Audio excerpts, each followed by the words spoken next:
Call the City Council work session order. Clerk, please call the roll. Councilperson Felder. Here. Hader. Here. Stilberg. Here. Vining. Germaine. Excuse. Stringer. Here. Mayor Clark. Here. One item this evening. We have public comment. Oh, that's true. I'm sorry, because I'm so used to doing it at the end. So, for the work session, open with public comment. I see somebody's coming in the door. I'll wait a couple seconds. So here for public comment. Any comment from those present here this evening? Any public comment? Seeing none? Next item, please. The next item is the work session agenda, which is item 5283, Summer 2025 Zoning Code Updates. Thank you. Manager Robinson? Yes, Your Honor and Council, this is the summer 2025 zoning code updates. I'd like to ask Director Cochran to kick the evening off on this presentation. Thank you. Mark? Honorable Mayor, City Council, Clerk Treasurer Lavoie, hang on to your hats for a riveting presentation tonight. Tonight, we've got a whole host of updates to the zoning ordinance to present to you tonight. As you may recall, in December 2020, we did a complete overhaul of our zoning ordinance, which is the ordinance that's in effect today.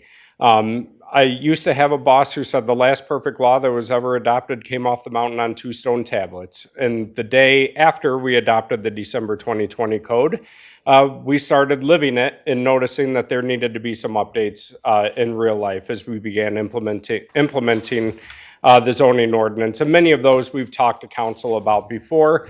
Councilman Felder, I know one topic we've talked about is the zoning ordinance doesn't allow somebody to park in their driveway.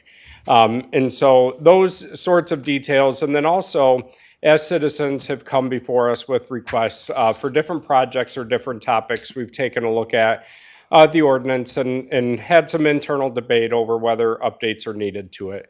And so we've addressed those in the presentation that you're going to have this evening.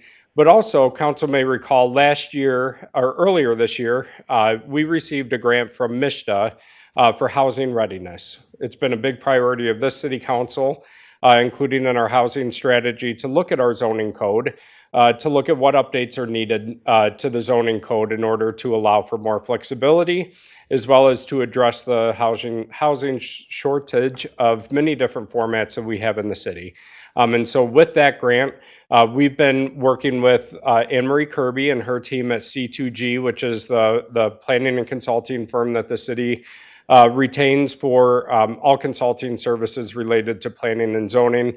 And I will invite Matt Vanasacker up, our deputy director, as he has been the one shepherding the process and working through all the details that you're going to see tonight. And he's going to give you an update on what the process has looked like over the past year or so. So, Matt. Thanks, Mark. And good evening, everyone. Matt Vanasacker, Deputy Director of Economic and Community Development and Neighborhood Services Coordinator for the city. So these updates primarily stem from the residential housing strategy, which was undertaken in 2024. And the city received a grant from the Michigan State Housing Development Authority for us to be able to hire a team to work with us on these zoning code updates, seeing as they are very robust and very complex. It updates virtually every facet of the code in some way, shape, or form.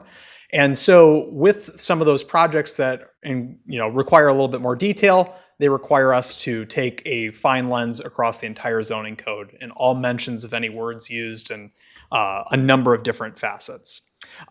As Mark said, this has been a massive undertaking. We have been working on this, obviously the residential housing strategy before this, but specifically on these updates for the past 6 to 7 months. And so we've reviewed every facet with Anne Marie and the Synccar Consulting Group team. We have worked to bring this to you this evening. Planning Commission was briefed on some of the updates already. We've also invited them to tune in for tonight's session as well. Just to talk a little bit about the process for updates, tonight is the first phase. So this is the overarching presentation for you. Monday, June 9th, this will go, the plan is to have it go before the Citizens Planning Commission, where we'll hold a public hearing and receive input from the public, and then also have the Citizens Planning Commission make a recommendation to City Council. With any zoning code update, it will require 2 readings of the ordinance, along with an additional public hearing. We plan to start that process, scheduling the public hearing and having the first reading on June 16th. And then we plan to ultimately bring this for a public hearing, second reading, and formal adoption at your July 7th meeting. From there, any updates that are made and passed by City Council will go into effect 20 days after publication of the ordinance updates. That will allow anyone time to appeal any of the decisions being made, and then it will formally go in to the zoning code if no appeals are heard. So with that overarching kind of view of the process, I'd like to turn things over to Anne Marie to present on the specifics of the updates. Thank you so much. I was telling Mark it's been a little while since I've been here, so glad to be back. And I just have a little intro slide on myself. Amory Kirby, I'm a planning manager for Sincar Consulting Group. I formerly worked for MKSK, so I've been working and doing things for the city since 2018. So I worked on quite a few projects for the city, so I'm very familiar with the city and a lot of the things that you have, exciting projects that you have going on right now. So I think Mark and Matt covered why we need this pretty well already, but I'll just give a brief overview of that, and then we'll go and dive into the housing and general updates themselves for the zoning code, and then talk about next steps, which again, Matt covered that as well, but we can revisit that. And at the end, or even during my presentation, if you have any questions, feel free to stop me. So as Matt and Mark mentioned, we have a few different plans in place for the city that we were looking to as we were going through the updates, and particularly looking at the residential housing strategy and the goals in there. The master plan, which we know you're going to be updating that as well soon, but we still wanted to look at that and see what goals you had there to pay attention to, and then as well as the Orchard East Neighborhood Framework Plan that was done a couple years ago. And then in terms of the general updates, feedback that was heard from the community and applicants over the last few years was incorporated into the updates that you'll see here as well. So for the residential housing strategy, these were some of the goals that we were looking at as we were diving into the updates for the housing aspects for the zoning code. So really making sure there's more flexibility, as Mark mentioned earlier, ensuring there's more housing typologies, so different housing types that we don't see right now in the code are included in this update, including triplex, quadplex, and making sure those are around the downtown area of Monroe, and then also allowing higher density without the need for height increases. So smaller unit sizes, lower lot minimums, and higher lot coverage. Nothing is like too drastic of a change, but even those small incremental changes can really help increase the density. And then also encouraging more affordable housing types. So just wanted to provide a few examples of what we're talking about today as we go through these changes, just so you have a visual of what these housing types look like. As we're, especially like triplex and quadplex, sometimes visualizing those is hard. So it's nice to kind of put a visual to it. And again, these are just examples. There's lots of different kinds of examples of what these look like, but just included duplex, triplex, and quadplex. And again, that refers to the number of units that are in a building. And then the townhouses, we have a couple examples here of what those can look like. And then live work as well, which is when you have your commercial retail space or where someone is working and producing something, and then they're also living in that same building, whether it's above or behind the space. And then also cottage court. And this is where you have multiple units on one site that are kind of facing a courtyard. So one of the things that the residential strategy proposed was adding ADUs or accessory dwelling units to the zoning code. So this is something, we just have an example image of the different types that could include. So it could be an attached ADU, it could be above your garage, it could be behind the principal structure.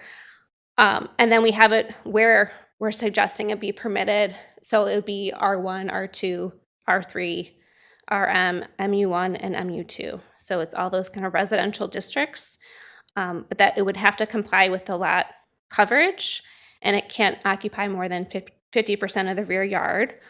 And again, the height would be no more than 2.5 stories. So it would be no more than a typical house. And then the style would be consistent with the principal structure as well. And then we also added state licensed residential facilities. So this refers to the transitional or group housing. This is something that commonly isn't always added into codes, but in terms of like the state requirements, you do want to have that permitted in some of your districts. So we looked at where that would be permitted in the code as permitted outright or special land use. So we have that permitted in R1, R2, R3, and RM, and a special land use in MU1 and MU2. And then the group home special land use in all residential districts and MU1 and MU2. And so this also ensures that they're not all right next to each other. So we included a buffer of 1,500 feet from each other so that they're spread out. And again, it refers to 6 or less adults for a family home facility, and a group home refers to up to 10 adults. And then we also added the emergency shelter as a special land use in MU1, and then the overnight shelters for children or adults.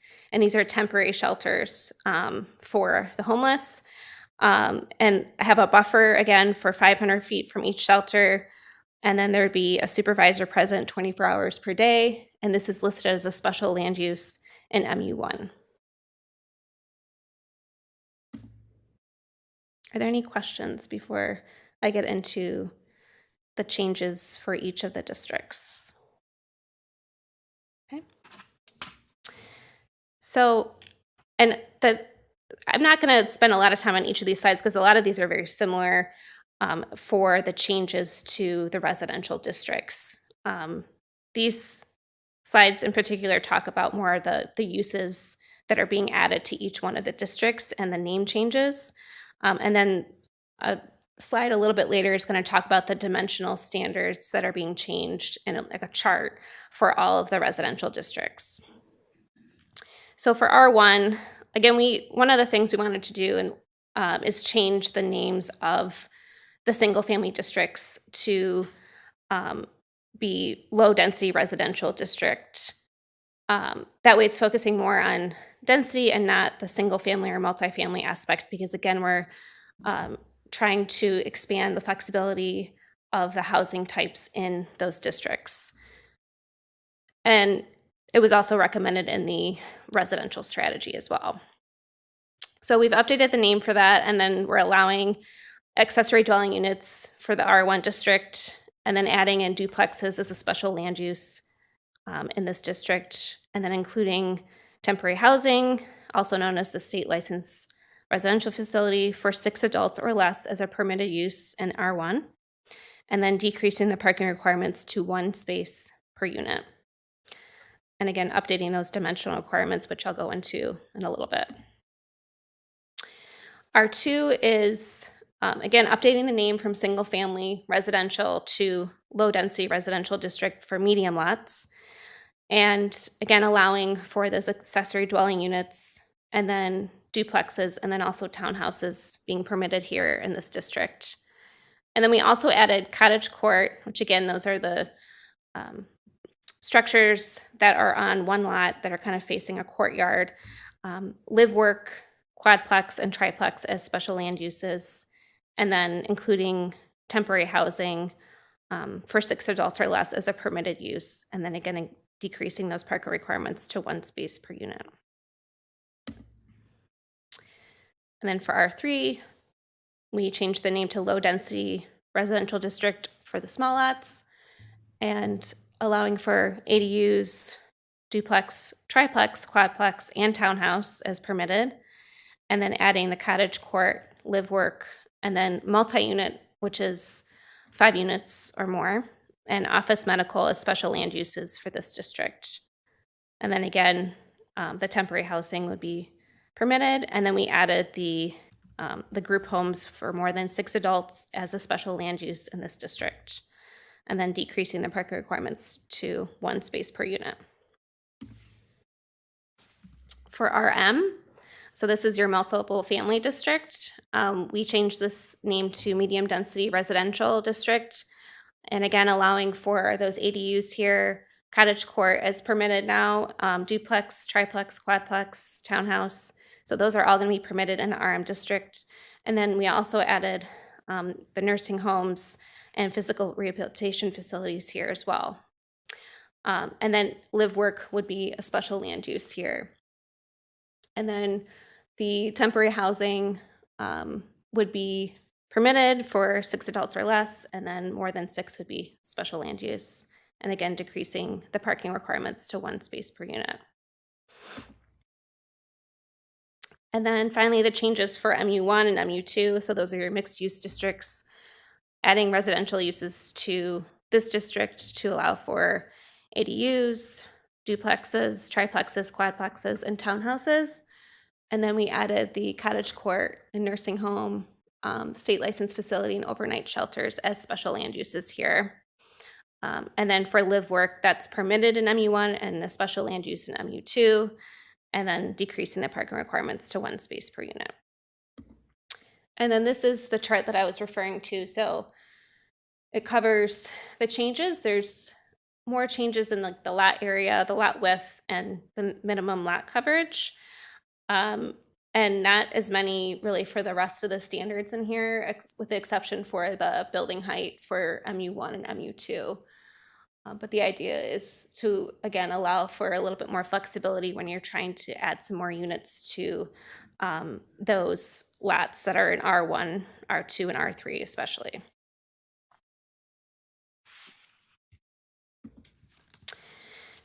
And then we've just included some information on where we're also suggesting to consolidate the residential zoning districts. So the residential park, we're going to consolidate into the MU1 mixed use as well as the residential mixed district.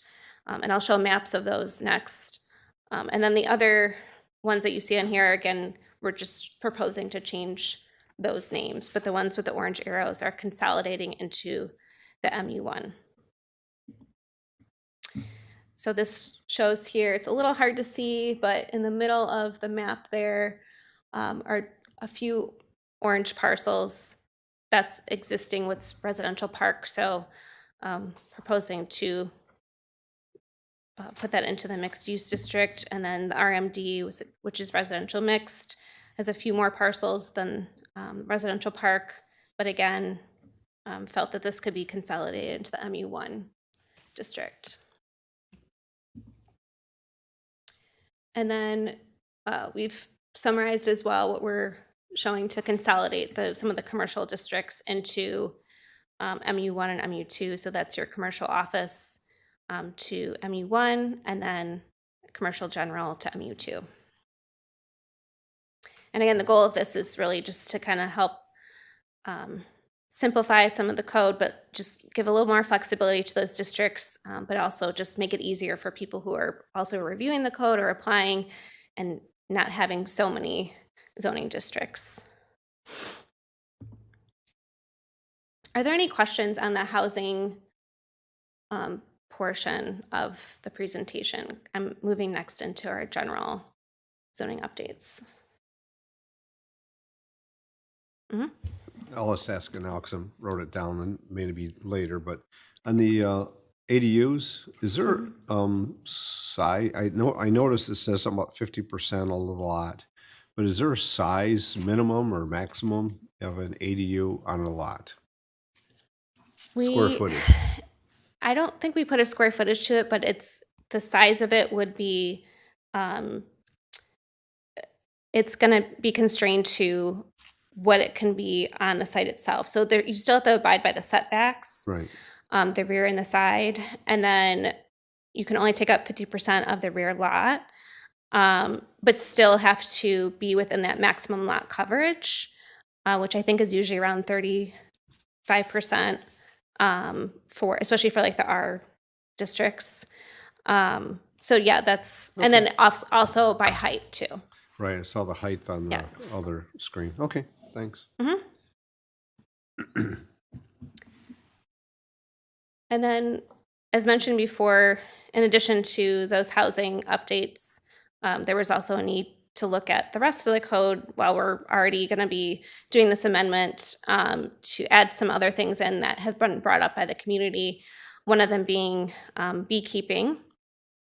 And so we've included an amendment on this, and basically saying it's permitted, but you have to have a site plan, but keep it pretty simplified. So there'd be an online application with the city that would be followed. And then someone would receive a permit as long as they're abiding by the standards that we've included in the amendment.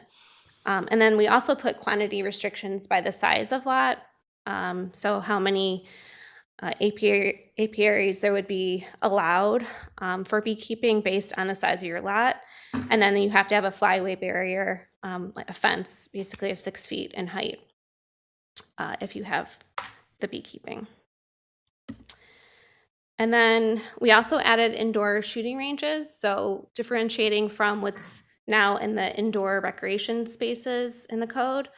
And we've included this in the CD, IW, I1, and I2 districts as special land use. So it would require a site plan review by Planning Commission. And then we've included a buffer of 1,000 feet from childcare facilities, schools, religious institutions, parks, anything that's really frequented by children. And then included a limitation of hours of operation from 7 a.m. to 7 p.m. as well. And then also in there we have standards that they'd still also have to abide by any noise ordinances too. And then for bike parking, so this includes for all developments, for restaurants, retail, residential uses, excluding single-family residential, would accommodate for bicycles, including bicycle parking. The CBD district is exempt from this requirement. And then Planning Commission can modify the requirement if the applicant does have evidence that supports that request. And then we've included the quantities that are required based on land use for those parking requirements. And then this last slide on the general zoning updates includes other standards that we've included amendments for, including donation bins, replacing schools K through 12 with schools, and then amending the senior living facilities to reduce the age from 55 to 50. We've also amended the solar energy systems and approval levels for the ground mounted and rooftop mounted units, since those are pretty popular now, and we wanted to make those a little bit easier for people to implement those. And then also updated the off-street parking and loading standards to allow for parking in front of the garage. And then updated table for altering the approval process for facade alteration standards in historic districts. And then amended section 6 as well for language consistency, and some of the charts for garage sales and estate sales. And then as Matt went through earlier, this is the next steps in the process. So there's the public hearing with Planning Commission next Monday. And again, we would make edits based on feedback, again, that we would hear today or next week. And then it would come back to City Council for the first and second reading. And then we would be making the final, once there's a final adoption, we would then update the document itself sometime in August, once it was finally, if it's adopted in July, then we would update that in August, and that would be posted online after that. And that's all I have. Just go back to this side. Are there any other questions? Sure. I will see if there's other questions from council on this. There's obviously a lot of information here. I've made some notes. I probably want to see it in writing more so. And so the planning commission, you said, is going to have a public hearing on June 9th. And how does this get, I guess I'll ask yourself or Mark or Matt, how does this become, is available to kind of review? Is it going to be a copy made for the council? Okay. I see yes. Sorry. That's okay. I guess No, it's- I just want time frame, dissemination, electronic or whatever. Yeah. So so obviously the presentation will be made available to everyone for review and consideration. We also have the ordinance updates in ordinance form. So the line item format, if you want to review the details, that way. Anne Marie and her team have done a great job putting together the chart updates for each of the residential districts as well. So really whichever method that you would prefer, we have it available. I mean, if it's available electronic and to be able to see it in the, I'll say the ordinance form, I think would be helpful because see how it relates to other stuff. My notes were just maybe think about something and see how it's going to read once it gets delivered. So other thoughts or questions? So obviously a lot of information. Kathy? Clarify, so as far as how this would be put into effect, is it new build? What change to a current existing property would trigger the new zoning? Is there any information that you could add for that, just to help us understand? Yeah, so anytime you have a new, are you talking about the housing standards or just in general for? In general, like Yeah. how, so these are a lot of potential changes. How does somebody become impacted by these? Yeah, it's a good question. So anytime you have a new application for new development, then it would trigger the new standards. And then usually if it's over a certain size of changes, then that would also trigger the standards. And maybe Matt Butts could also help me on that one. Mr. Butts? So the only thing I'll say is, this is one of those questions that always comes up about kind of, I'll say, grandfathering in, right? I mean, that's what we're going to call it in kind of common terms that people will be used to. So the idea basically being, if you are operating and you are in compliance with the zoning code as it stands now, you will continue to be a, I'll say a non-conforming but permitted use, essentially, to remain in use. But if you were, I hope this never happens to too many people in the city, but house burns down, there's certain restrictions on when you must rebuild within and by in order to continue to be grandfathered. If you let your property go vacant and then said, well, hey, I've owned this for 40 years, I want to build something on it now you have a new use, you'd have to be in compliance with the new provisions, essentially.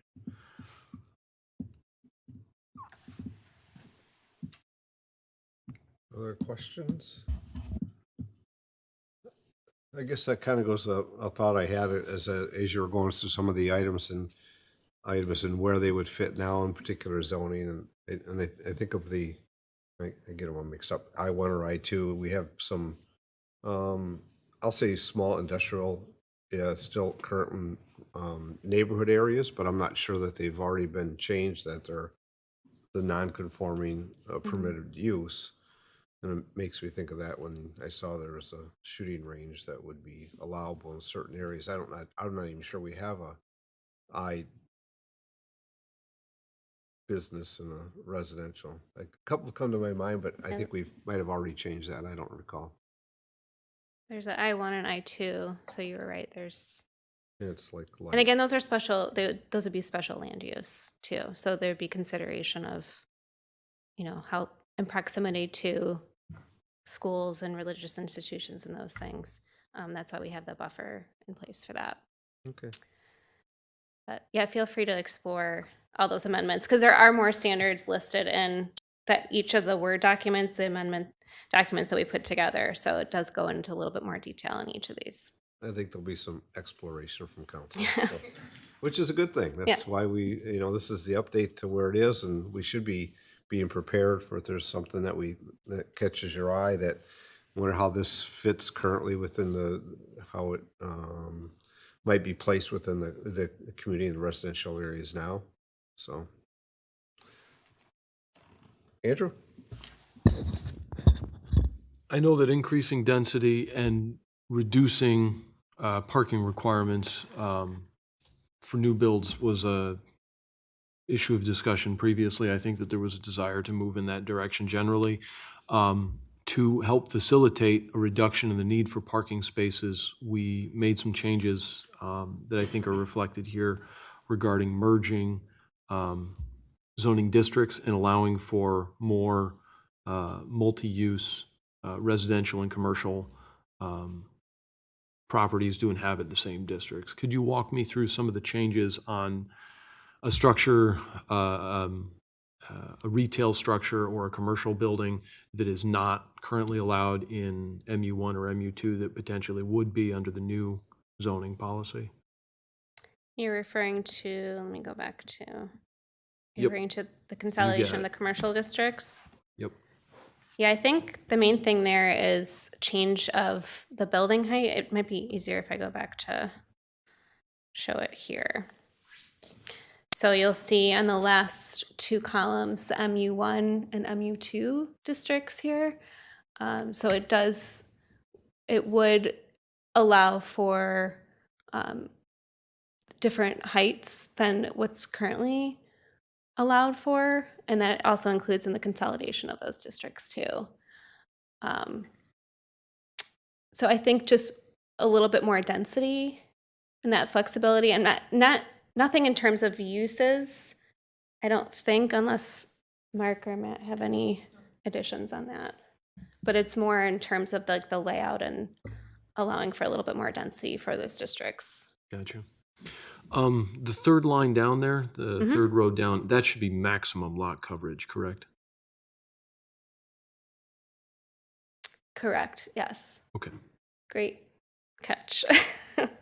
I'll update that before it's shared. Thank you. Thank you. Beekeeping, huh? We really didn't want to talk about chickens, I guess. I saw that and I was kind of curious. It said obviously the 6-foot fence and flight area over. Is that the yard or is that around the beekeeping structure? I don't know what it's called. Is it around the So, structure? it would be like a fence or a wall, or it could even be vegetation Right. too, that helps the bees kind of fly upward. Right. And so it's not necessarily like around it, it's just, I think, kind of next to it. And so it's not, if you're like, houses are next to each other, and Right. that way it's that barrier in between. But it could be a fence. But it's not the lot fence that somebody may have, or is it? It is. It's around the beehive. Beehive, okay. Because, okay. That's what I thought, but I thought I'd ask since Andrew mentioned bees, I saw it, so.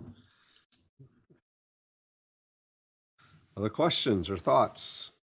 I think there's probably going to be more thoughts and reviews, and obviously staff is available as well.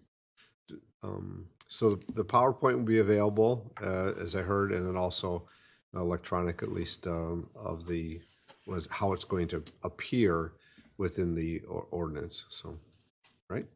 Good. So if it goes to the Planning Commission next, and then I see City Council here, first reading that, we don't have a date set, or do we have a date set? Matt's going to give it to us.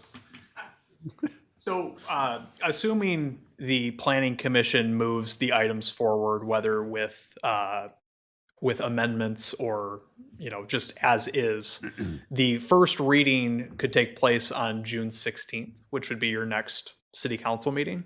Is that great? Yeah, June 16th. And then the second reading, I should say, at the 16th meeting, city council would then schedule a public hearing for the July 7th council meeting. So that's when the final action would be taken.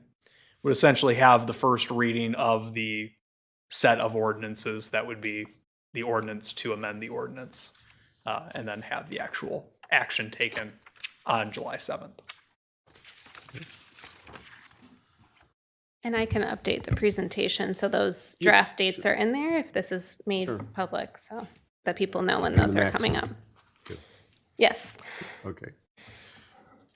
So I guess I'll just make this comment. As I think about where the council's been having discussion, obviously trying to get, some higher density and some multi-units and opportunities that presents. I think the ADUs and the cottage courts have been discussed more than once by council. I find that interesting to see how that's going to work within the residential area. I think they're both alternatives, and to see how if somebody that's looking for to develop a cottage court, what's really the property size is going to be needed, because it said five or plus units. Is that correct? That's what I recalled you had on there. To that. Yeah, and quite a few of them too. It's not really allowed until you get into the R2. It's Okay. a special use, and R3 a special use, but it's outright permitted in RM, which is the multiple. I think it's to Kathy's point as well, is how do we,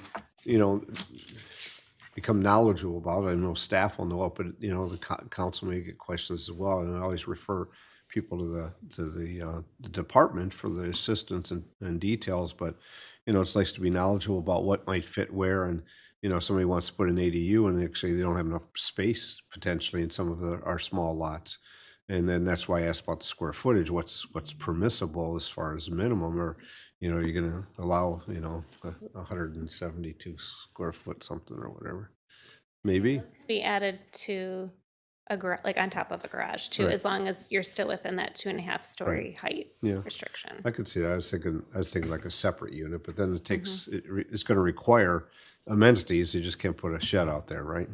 Exactly. So, so I think that stuff we're going to have to really kind of think about as it comes through, and as this moves forward, is thinking about where it does fit, and I think that's going to just come from natural context from residents or developers or whoever that are looking to do that, and where any of these items are where they might best fit or fit within the code. So, if there's no other questions, it's kind of quiet.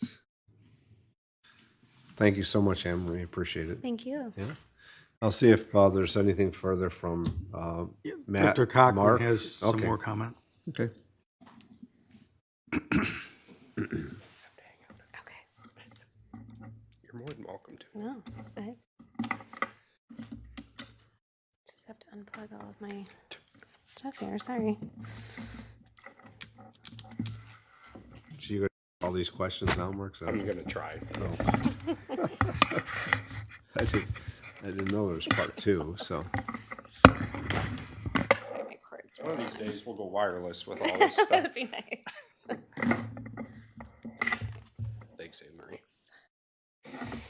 So I always tell people that the hardest part of our job is working on something for so long and then trying to condense it down into a fact sheet and then condensing it down to a 15-minute presentation to council to encapsulate all of it. Anne Marie and Matt gave you a lot of information tonight. And one of the takeaways, we've been working on this for 8 to 9 months, what we're presenting to you in the Planning Commission this month. But I also wanted to highlight, this is an amalgamation of multiple different documents that City Council has adopted over the years. Anne Marie alluded to the Orchard East Master Plan in her presentation this evening. We also have the residential housing strategy and the bicycle and pedestrian plan and the parks plan and the downtown master plan.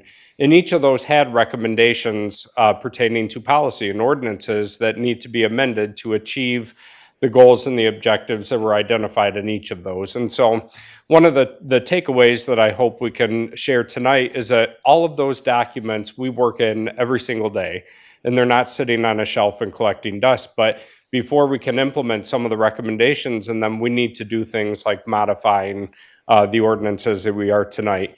And so I thank you for your patience. As you know, the Orchard East Master Plan seems like it was 5 years ago at this point. It was only 2 years.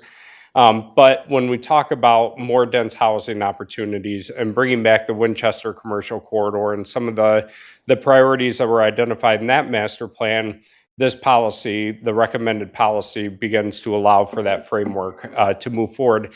And I think a demonstration is recently the conversation we've had with Community Reimagined and Stephanie Kasperzak and Aaron Lavender.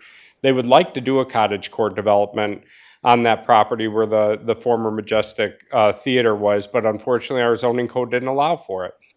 And so we had to work with them to come up with a site plan that would be permitted while they're applying for their grant, and then come back and reimagine with Community Reimagine what can be done on that property. So most of, I will say, what has come before you for recommendations for amendments in this is, trust me when I say it's not Matt and I sitting around saying, hey, we should probably allow for beekeeping. Over the past year, I think we've gotten at least 5 calls from residents who've said, we want to do beekeeping, is it permitted? And so what that leads to is us researching and working with Anne Marie and looking at best practices around the state and what other communities do and how it works, and reach out to those communities and say, as you've implemented them, have you seen any problems? And so that's sort of the genesis of just one of those, but also, like I identified, the parking in the front yard or in the driveway as being a challenge. But some of the other items going way back, I remember we did an inventory of every city-owned property and then worked with council to say, what do we want to do with these city-owned properties in the future? Some of them were smaller lots, but they could be good residential lots for a smaller format of housing. And so part of the recommendations that are in the ordinance amendment being presented to you allow for us to be able to market those city-owned sites where maybe right now they're not conforming or allowed to be buildable for new residential, but maybe come August, if the new ordinance is amended, it may become allowable and we can try and attract another residential developer. And so that was another point I wanted to bring forward. But we also paid a lot of attention with the consolidation of some of the zoning codes or zoning districts to make sure that we're not jeopardizing and we are protecting the existing character of those neighborhoods. So looking at the additional stories, looking at the lot coverage, looking at the lot widths, are we drastically changing the neighborhood by this policy amendment? And so we were very careful to make sure that we went district by district to make sure that that was being paid attention to, so that residents wouldn't all of a sudden wake up one day and their neighborhood doesn't look like it used to. And so making sure that all these changes will be compatible. But also looking at the parking requirement, one of the discussions that we've had about this, moving from 1.5 parking spaces minimum required going down to 1, again, that's just the minimum that's required. If somebody is building or has a duplex that they want to convert or build and they want to have more than 1, that is not a maximum. So they can still have 2 or 3 parking lots or parking spaces on the site, as long as it meets the requirements in the code. So it was a way to encourage, we all know we live in an automobile-oriented society, but also looking at, with the bicycle pedestrian plan, how do we encourage more active transportation as well, while not ruling out, not recognizing the current state of our community. The accessory dwelling units, that was something we looked at too. So in addition to the lot coverage and the structure size, one of the other things that we have in there in conversations with Lauren Bennis is making sure that the building codes can be achieved. The building code does spell out what is the minimum size for a bedroom, what is the minimum size for living space. So while we don't call out a specific minimum size accessory dwelling units, we do say that those requirements have to be achieved as well. So somebody isn't converting a 100 square foot shed into a living space, but that it does meet the requirements for best practices. And then one of the things when we looked at reducing the number of zoning districts, when we looked at other zoning codes and having conversation with Anne Marie and her team, we have a lot of zoning districts comparatively to other communities. The RP district, I think, was an example of that, one that when we adopted it back in 2020, it made sense, but it was only 8 properties, 6 or 8 properties. And so did we have to have a whole other chapter making the ordinance a little more cumbersome, and so consolidating that down while protecting the intent of why that district was originally created is included in that. And so those were just a few of the changes and the genesis and some of the takeaways that we wanted to discuss tonight. But really, the intent is to make it more flexible and more user-friendly to review in terms of new development and not restrictive. And in fact, I think we've taken away a lot of the restrictions that were previously in place or currently in place that have prevented development, especially for new residential in the city. Thanks, Mark. Kelly? Talking about the accessory dwelling units and the codes, isn't there like a special set of codes for like tiny houses, or have we adopted those codes? So Yep, you wouldn't need as large of a footprint or correct. square There's still a minimum square footage that's required, but it's all part of the building and property maintenance code. okay. And then the young lady said that the ADUs don't apply until you get to RM. So are you saying like R1s and R2s, you can't have an accessory dwelling unit? Yeah, so in the R1, you cannot, because those are solely meant to be single residential neighborhoods. And again, it's protecting the character of the existing neighborhoods. But just as it is now, once you start getting into what is currently called R2, R3, the residential mixed use districts, multifamily is allowed, and so it doesn't drastically change anything. Yeah. ADUs are allowed. In our R1? I think it was the cottage court. Oh, thank you. Oh, Yep. okay. Sorry, Good catch.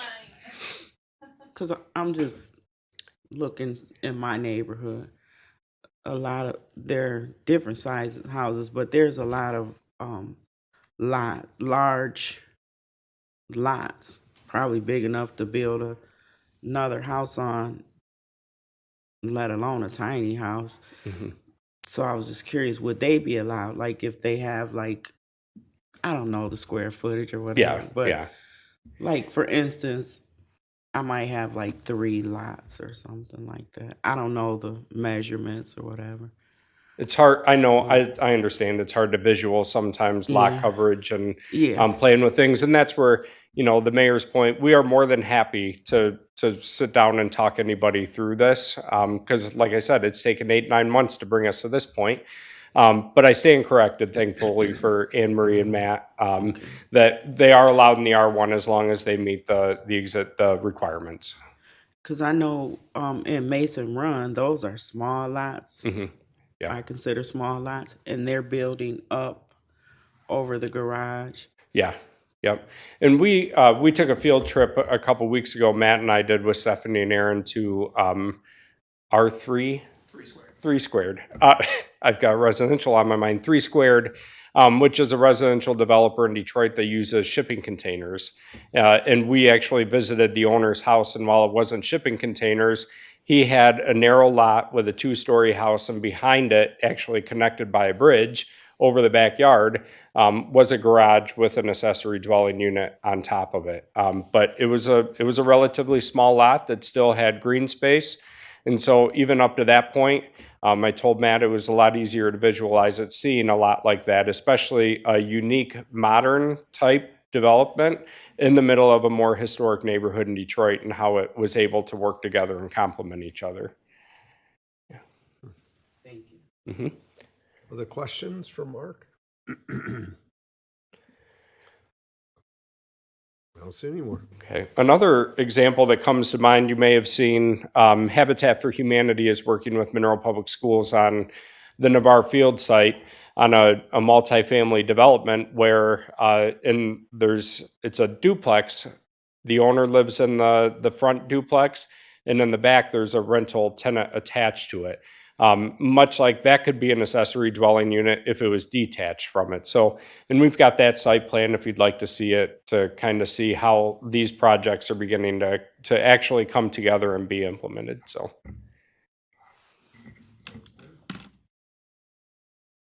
I see no more questions. Okay, Thanks, Mark. yep. Mr. Robinson, further? No, the only thing further I might add is, and I know that was kind of touched on briefly, but the zoning, we made the necessary zoning changes that would accomplish meeting the zoning requirements for a homeless shelter. And I think that, I know we briefly touched on it, but prior to this, we really didn't have that zoning code vehicle for that to be fully realized and properly administrated. And now these changes actually incorporate that. And I think it's important to mention that in our discussions and dealings with the Oaks of Righteousness that manage the shelter now, I think that this is the opportunity now to move that forward as well, to now we have our zoning code that would, after August, when it gets adopted, would be something that then would assist them with gaining compliance with the other portions of that operation that helps with that. So we've done our part in bringing that to fruition through our zoning amendments. I just thought that would be important to mention. I noticed it in the presentation, the transition in group homes. We have transition in group homes currently within the community. And I think it was 6 persons, I think is what was stated. And I think that's probably where we're at currently on capacity. I can't think of any that are beyond that, but they're currently permitted within pretty much every zoning district. Is that correct? I It doesn't believe so. change. Matt? Yep. Thanks. This is not a test. I've just been trying to think about this in relation to where we're going, so. Keeping us on our toes tonight. So some of those recommendations were specific to the fact that we have section 3.11 that focuses on care facilities in our zoning code. And a portion of those do not allow for alcohol or drug rehabilitation to occur on the site. And so there's always been kind of this mixed interpretation of how we would interpret care facilities. There are certain sections when you get into the adult foster care family home, so a little bit larger, that specifically call or do not have the standard that they are not allowed to be drug or alcohol facilities. So that was really the main purpose of having this specific section added, also to become a little bit more in compliance, as Anne Marie stated, with some of the state standards for some of those centers. Okay. Kelly? Can you explain to me what you mean when you say drug and alcohol? What did you say? Not rehabilitation? Yes. Yeah. So in terms of transitional housing, so someone that would be exiting drug or alcohol rehabilitation, that zoning use, as it will be presented, would be able to support that. Which we do have a number of existing facilities, as the mayor had stated. Several of those have been grandfathered in as non-conforming uses, but that would also allow for new to be created. We do get quite a few calls for people that are interested in starting.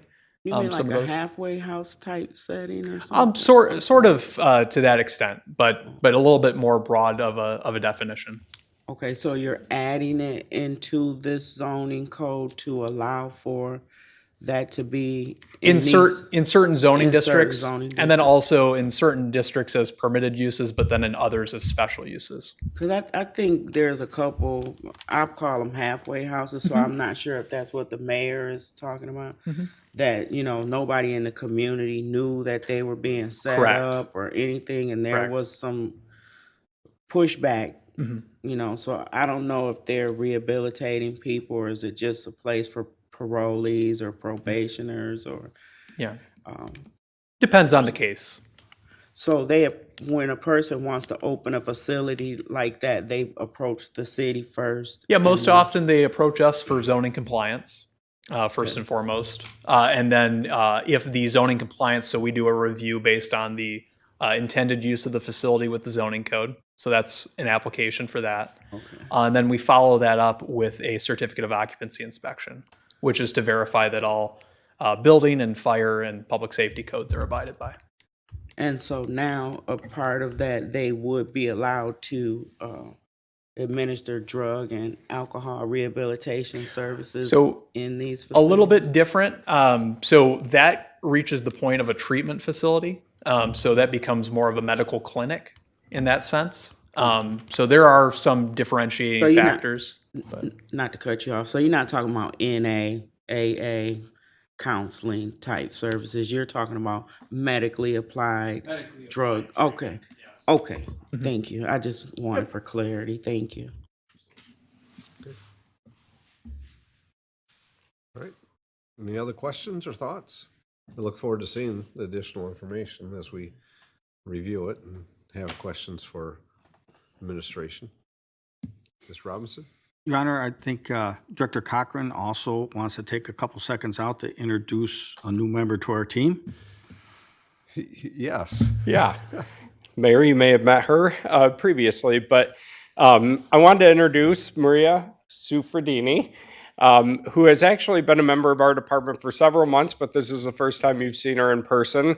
Maria is the new community development specialist in the economic and community development department, and she has been very instrumental over the past several months participating not only in this update, but also with the Orchard East Trail request for proposals, the Altrusa Park request for proposals, and site plan reviews.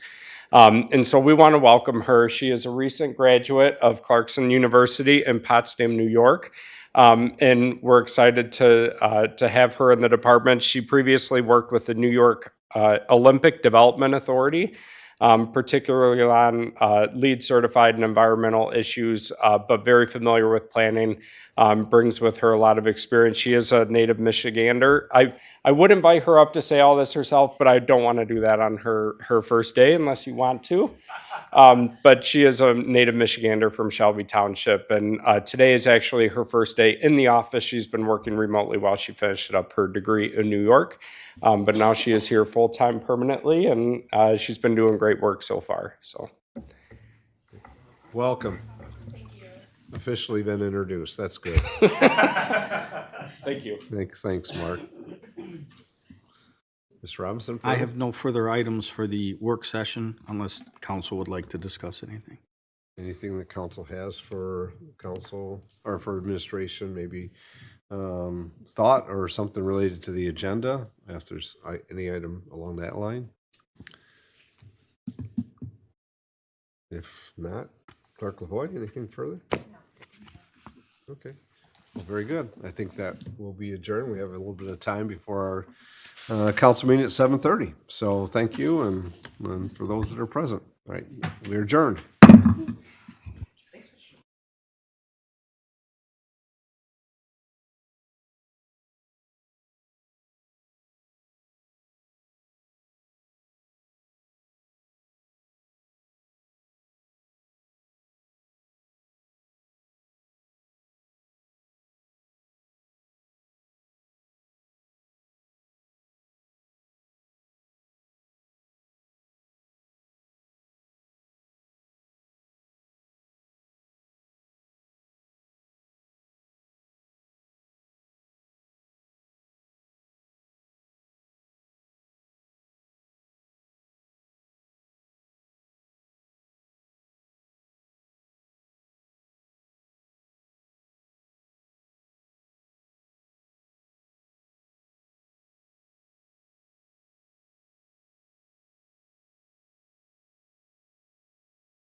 Call the city council meeting to order.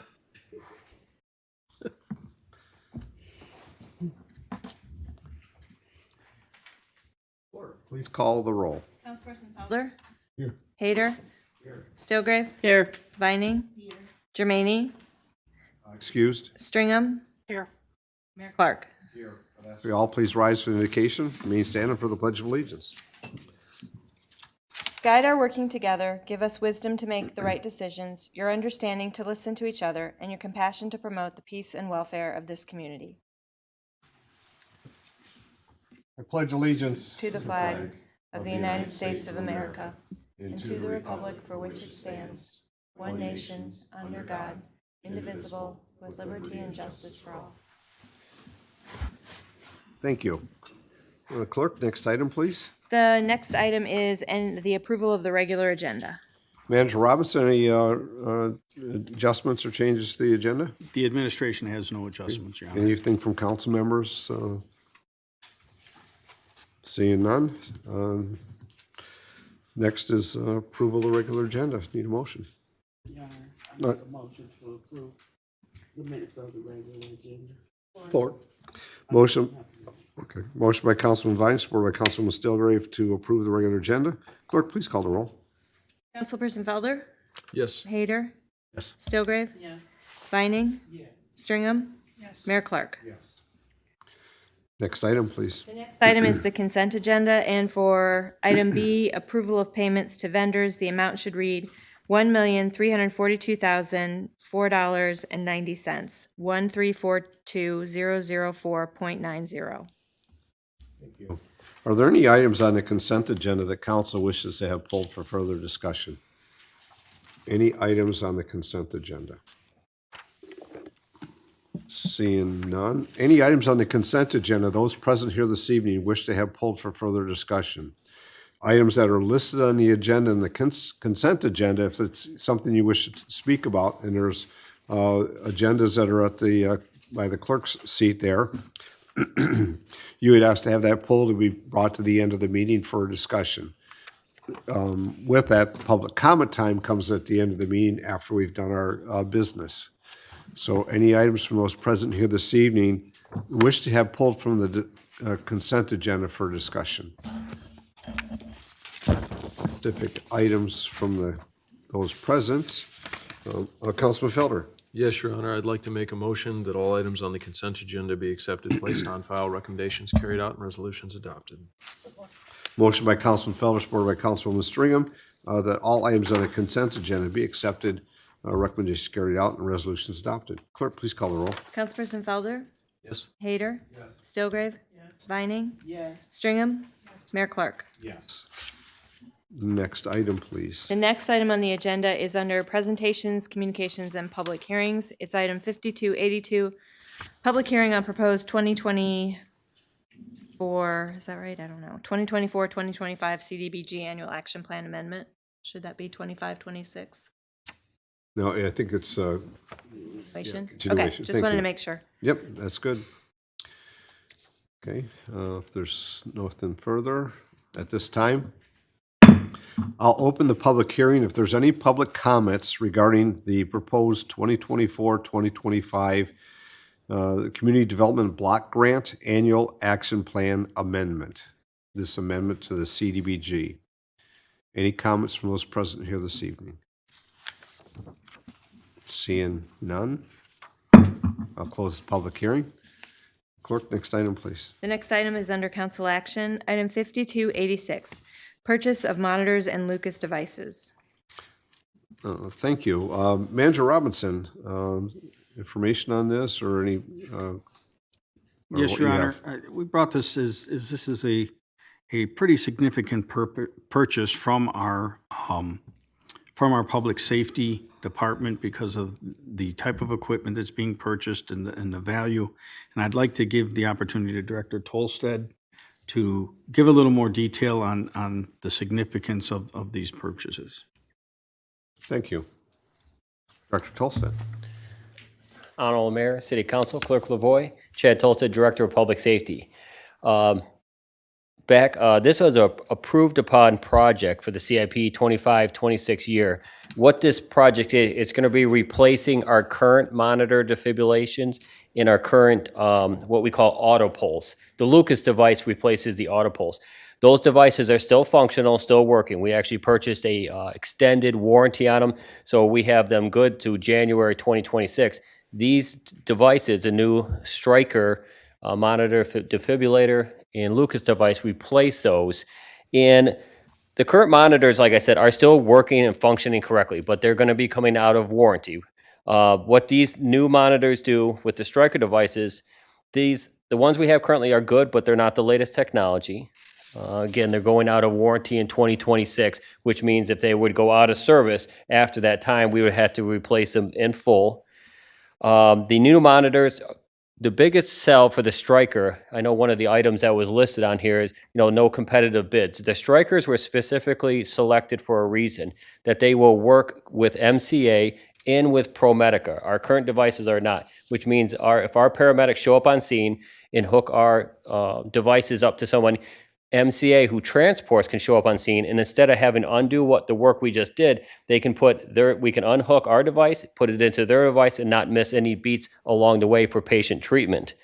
There's also our technology allowed us to do drug markers. Drug markers are an important part of the skill sets in which we use, which is when narcotics are put into a patient, oftentimes there's a time frame associated with that when the next round of narcotics can be placed in with them. Well, these things have markers built into them. The Lucas devices, which is the chest compressions, within your packet, you were provided with some of that material, but the Lucas devices is like an automatic CPR machine. What that does is instead of having patient, like personnel care, having to switch out, the Lucas devices does all this manually for you. So we can get somebody onto a cot, move the person, all the while we're not missing any beats. Those compressions are continuing on as it continues. So the good news on these new Stryker devices is the lead time has lessened from what it once was, which is surprising given some of the current federal regulations, that they will actually be in sooner than what we originally had anticipated. And this also hits our goal 5, which is operational efficiency by incorporating technology into the Department of Public Safety. So we're really excited to bring these devices in, make them a part of the Public Safety Department as well. This kind of also coincides with some of you were able to come on a tour with me up to MCA. And some of you, those who haven't, had been on one previously, and you got to see the professional MCA dispatch center. You got to meet their vice president and ask some questions, some back and forth in this. So having these monitors match what's in our community, and the service provider for ambulance service is an important element into the service we provide our citizens. If you have any questions, I'd be happy to answer them. Any questions for the director on this item? Councilwoman Stringham? So are these going to be purchased now versus wait till 26? And you said the lead time was shorter. What is the lead time? So the lead time now is about 2 to 4 weeks. So I wouldn't propose to wait until these other ones go out of service because there is deficiencies within them now. Like I want to make it clear, they are still functioning the way it should run, but we just sent one out for repairs as well. It's better to bring these newer ones in now, in my opinion, than to wait until the actual end of warranty. So the devices were bought, like many devices, they have an automatic warranty that comes with them. We extended that warranty out so we could keep them in service longer, thus saving some taxpayer money as well. These ones would be in a lot sooner. We'd put them right into service. Those current ones we have, which is the auto pulse, which is a new, is going to be replaced by the Lucas device, and the monitor defibrillators from Zoll, those get turned in and we receive a credit turning those in. Other questions? I know during the tour, actually, they had a training session going on, and they had one of these devices down that they were with their training session how to lift the person that might be within the apparatus, but it wasn't on because it was a living person. So. Yeah, we tried to get some pictures, but it was a living person. It wasn't a patient, but they were practicing with it. Yeah, Yes. Yeah. So, but it was interesting to see. So, questions? Other questions? Councilwoman Stringham? I'll make a motion, move to approve the purchase of 2 monitors, defibrillators, and 2 Lucas devices, chest compression system, as part of an approved capital improvement program for the fiscal year 2025 to 2026, totaling $186,436.16. Waive the bid process and further authorize the Director of Public Safety to complete the purchase.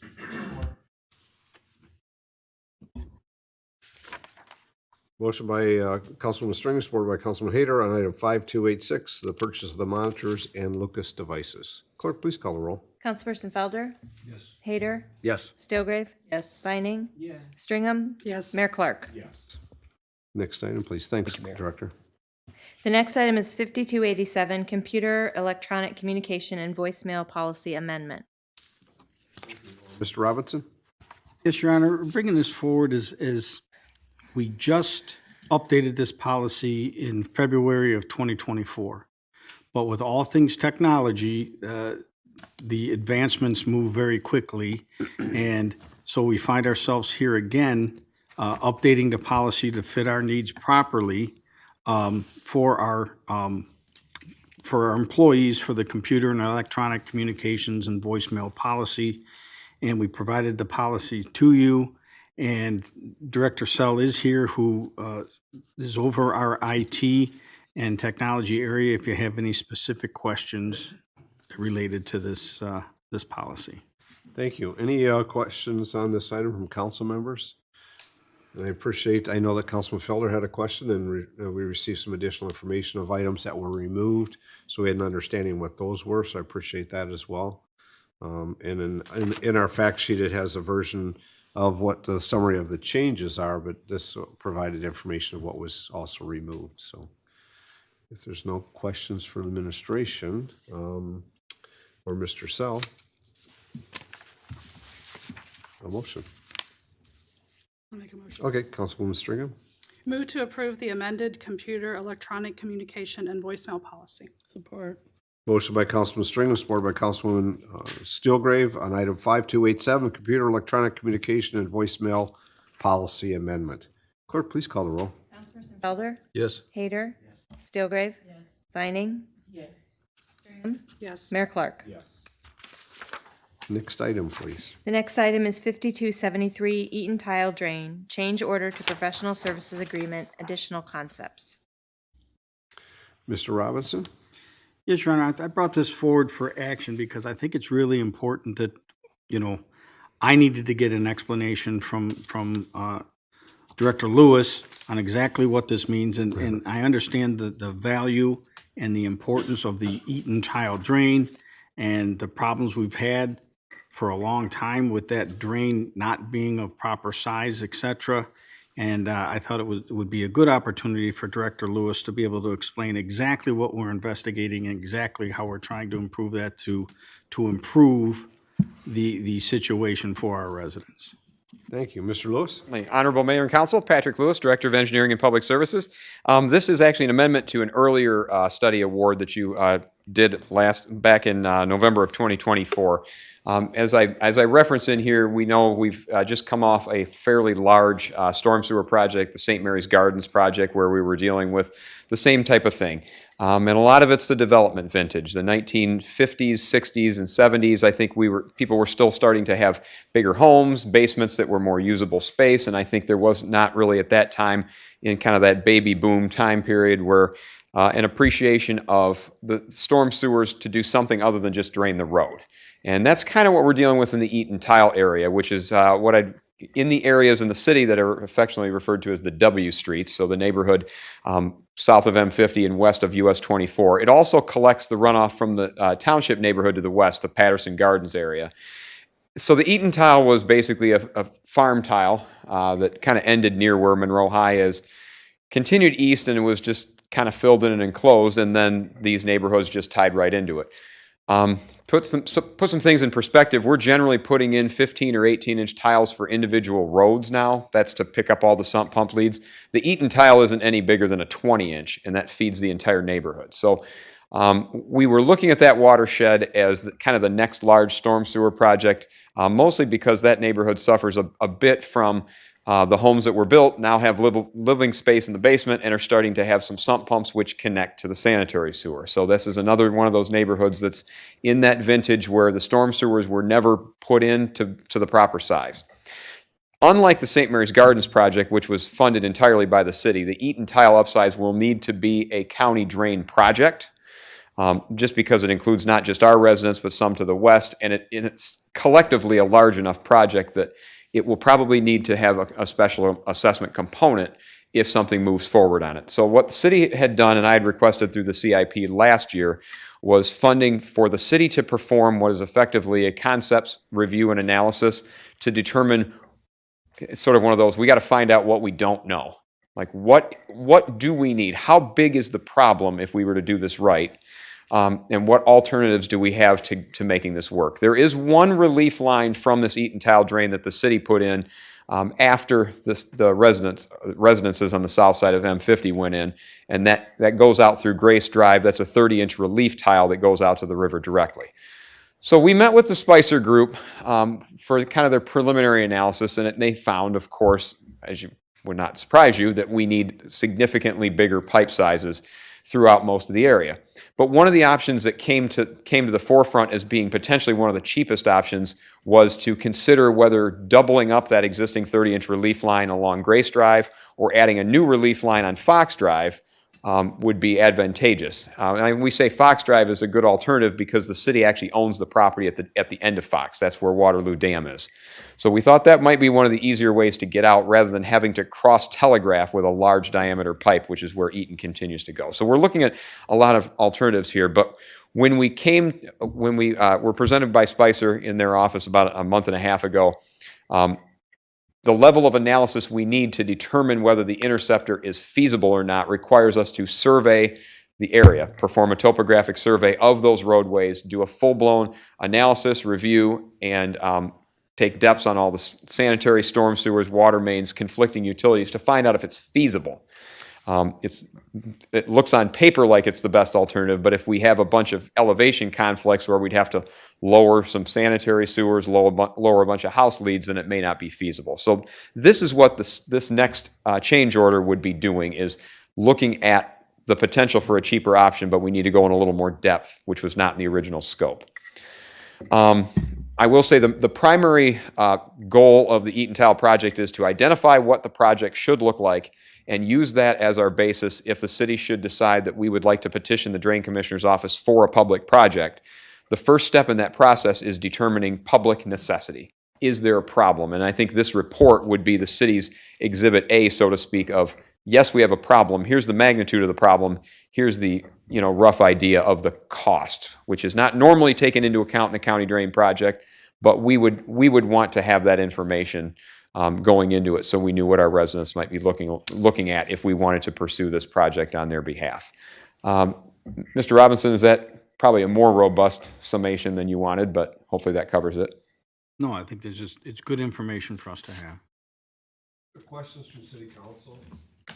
Questions from Council for Mr. Lewis regarding the process we're going through? I think about St. Mary's Gardens, and it's a little different, but this, I should say this is different with the Drain Commissioner potentially involved, but I guess we don't know the extent of what we need to do until we make sure we search through all the alternatives.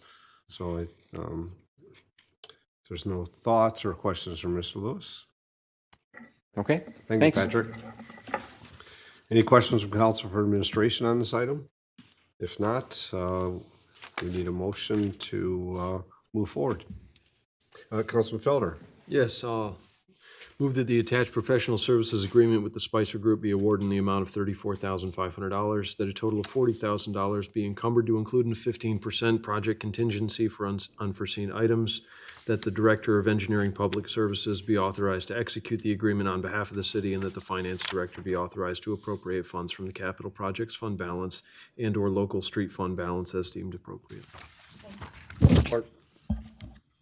Motion by Council Felder, supported by Councilman Hayter on item 5273, the Eaton Drain Tile change order to professional services agreement, additional concepts. Clerk, please call the roll. Councilperson Felder? Yes. Hader? Yes. Stilgrave? Yes.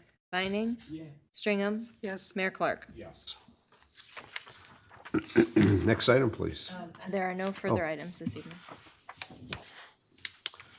Council comments. It is June. I have no comments this evening. Councilman Your Honor. Feller, no comments this evening? Okay. Councilman Hayter. I have nothing either, Your Honor. Stillgrave. Well, I have a lot. So we have a busy week. Thursday, the River Basin Clubhouse is having their open house, and they have just moved to the open air building. And it's really something that everyone should see, and that will be from 3 to 7. I also want to congratulate all the graduates. You too, Mr. Lewis, on the graduation of your daughter. I wasn't able to attend the Monroe High School graduation. Councilwoman Stringham did go to that. And it's great to see these kids and the graduating and the happiness, and it's pretty cool. And then we have Thursday night is Music in the Park, and we have a Polish band this time. And then also on June 14th is the open air market. They'll be having music, car show, food trucks, etc. So got a lot of things going to be happening here this summer, and there's more to come. And that's all I have. Thank you. Councilwoman Viney. No comment this evening, Your Honor. Councilwoman Stringham. I have a few comments. I saw it. I was honored to represent the city, being a representative of the city council at graduation. And it was great to see all of the Monroe High School graduates walk and just their smiles and knowing how much they've worked. So congratulations to all the graduates out there. I hope everyone has had a chance or is planning to attend some of the Music in the Park. The Monroe High School Choir and the jazz band did a great job the last 2 weeks. And the one that I'm looking forward to is on the 12th. So at 5 o'clock before that concert, we're going to paint the crosswalk. So Borges to St. Mary's. So hopefully everybody can come out and participate in that one. Thank you. Yeah, this should be fun if those want to come out and help with the crosswalk on Elm at Borges. So I just have a couple of comments, follow up with Councilwoman Stillgrave. Obviously, the kickoff for the concerts in the park begin. A lot of activities, and you can find the posting for the concerts either online, newsletter, kiosks, or just ask Amy, she'll tell you. But it goes through all summer long, and there's a lot of activities, as well as the First Fridays will be starting here toward the end of the month for concerts at, well, it may not be Altrusa, because, yeah, it will be Altrusa. So that's activities and opportunities. Also, I'm probably have a chance to say this again at the next meeting, but come June 21st is the opening of the Visitor Education Center at the River Race National Battlefield Park. The foundation is moving forward, and so the opportunity on the 21st. But there's also the art gala that'll be started to be displayed at the same time at the battlefield. So I hope everybody can come to the grand opening on the 21st. It's the community's opening. Yes, it's been open. There's been activity and there's been people visiting, but the education center is fabulous. And so the community's first opportunity to experience that. One item on the agenda that was this evening was an employment agreement. I want to make mention of that. I know that Bridget's not with us this evening, but Bridget Cascone, as I think many people know, Pat Weaver is retired. She'll be coming back for a couple opportunities to help out on a couple items. But Bridget will be the new confidential employee that works for the manager and the mayor, but also the entire city. So I want to wish Pat Weaver a great retirement after her 39 years of service with the city, starting at the very beginning, I think with switchboard and some other stuff, and then up through the planning department. She'd be the number of mayors and city managers she's worked for is unprecedented. So it's many that she's given guidance to, and I want to thank her personally. As I say, I'm a better mayor because of Pat Weaver and all that she was able to provide and support. So I wish her well. I want to welcome Bridget, and if you come to City Hall and you're opportunity, please greet her as well. I think those are my comments for this evening. I have no Clerk comments. LaVoy? I have no comments. No, Treasurer. Manager Robinson. I have no comments other than to mention Food Truck Fridays in the downtown on Front Street also begins this Friday. And I know everybody in City Hall is all excited about it. Very good. So at this time, is citizens' comments. If you wish to make a comment, please come to the podium, state your name, your jurisdiction or residence, and be mindful of the kind of the rules of the chamber, 3 minutes. So we'll take public comment or citizens' comment at this time. Any comments from those present here this evening that wish to speak? Start there. Elliot James, 633 Stone Street. I want to remind people of the Juneteenth celebrations that's going to be coming up. I guess there's going to be a couple of them. And I'd like to know on City Council Action 5286, where is these units going to be at? Are they going to be in the fire trucks or ambulances or what? That's a good question. It wasn't asked, so let's have Director Tolstad come up and tell us where they're going to be deployed and how they become accessible for the use. Great question. Yeah, Honorable Mayor, City Council Clerk LaVoy, that is an excellent question.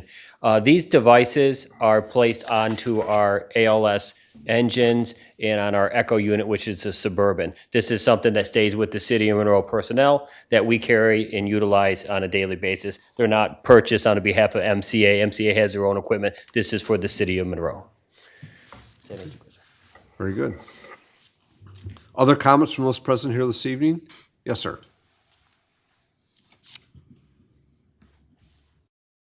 Devin Rucker, City of Monroe.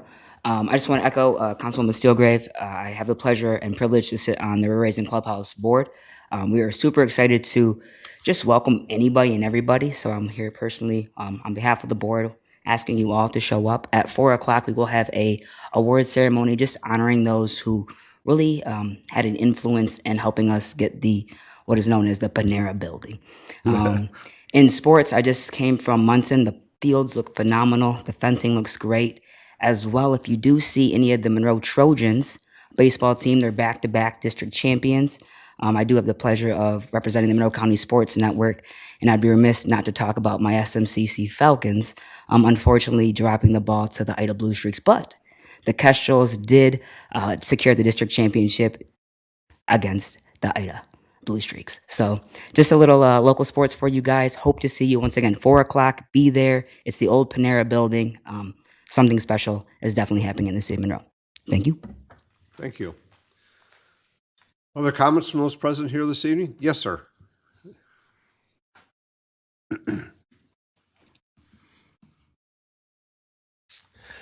I'm speaking. Name, please. I'm Robert Bailey. Live at 727 East 2nd Street. Okay, Mr. Bailey.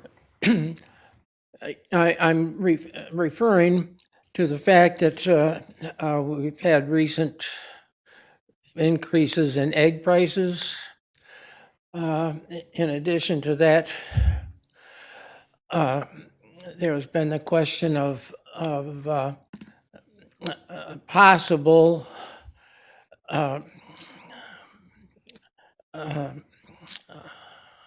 can't think of the word. Anyway, I'm speaking about the chicken and fowl ban in Monroe.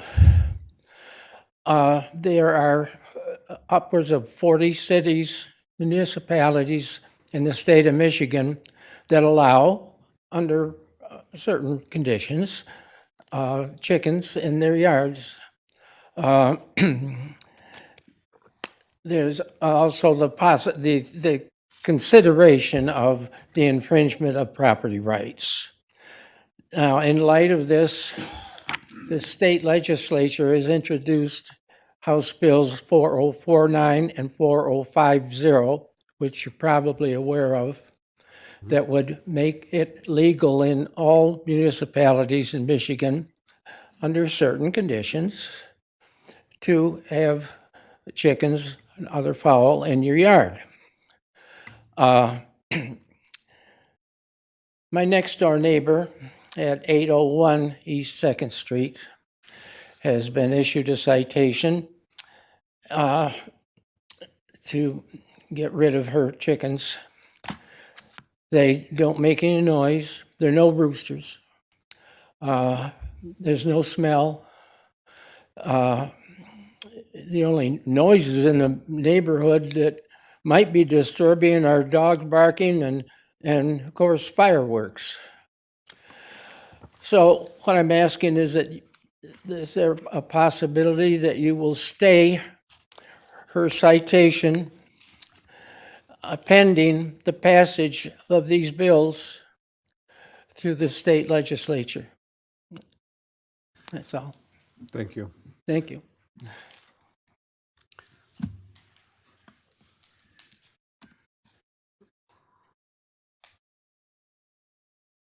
Going to make a comment, but what I'll have you do, Mr. Bailey, is speak maybe afterwards with the city manager, kind of tell where discussions that we've had.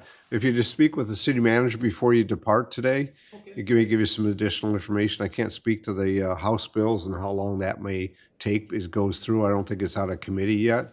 I think it's just been presented. So there's going to probably be a lot of dialogue in the state. It could be quick. It could be long term, but let's speak with the manager so we have your information, and if there's changes here within the city ordinance, we'll have opportunities to speak with you. Okay?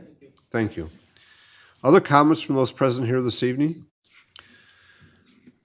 I have one more comment to make because we had appointments on the agenda today, and there was several appointments. There's also vacancies on boards and commissions. I make that announcement because if those have an interest to serve on some of the vacancies, you can have a conversation about what those are, but also just fill out online.